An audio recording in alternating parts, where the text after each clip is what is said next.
Hello. So as far as gender differences, one of the things I guess I think about is I grew up in a family where gender roles were split fairly well. My mom and dad both worked, and my dad would be gone for long periods, and so my mom would take care of everything then, and then when he would come home, she'd be working and he would take care of things. So we did see a split, although I do think that they did divide fairly reasonably down stereotypical gender roles, and certainly their pay was reflected in that, and that yes, my mom made very little and my dad made most of the income despite both working the same amount.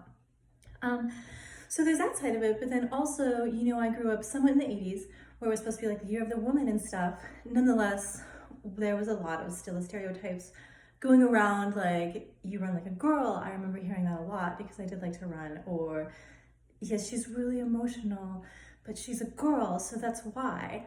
And so for me, I think that I didn't really believe in those things, and I knew, like, I was taught that that's wrong, but you can't help but know that that's being like put in there, and it's continually being used by other people.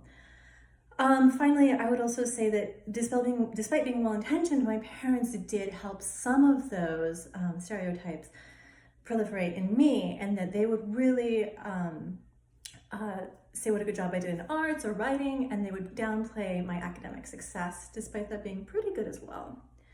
As far as this course, I think I am really looking forward to kind of expanding the mind, seeing what are the biases that we're putting into our thoughts, what are the biases that we're reading about, what are the biases that we're seeing all the time, and I'm really interested in getting to the truth and finding the science behind a lot of these things. I am a little bit worried, if I'm being honest, that I'm doing something terrible as a mother, and that I'm somehow messing up my 8-year-old daughter, which is always in the back of your mind. So even the article that I'm reading for empirical articles, I'm like, oh, maybe this isn't good. But so that's one worry. And then my other worry, if I'm being really honest, is just that, I do want the genders to be equal. And I've never myself read evidence that would lead me to believe otherwise. But if I'm being really honest, I have some nerves in me that I'm going to read something that's going to make me think oh man, they were right about that one or something. So I guess I'm worried and slightly uncomfortable about that, but I'm really looking forward to this course and really excited. So that is all. Thank you.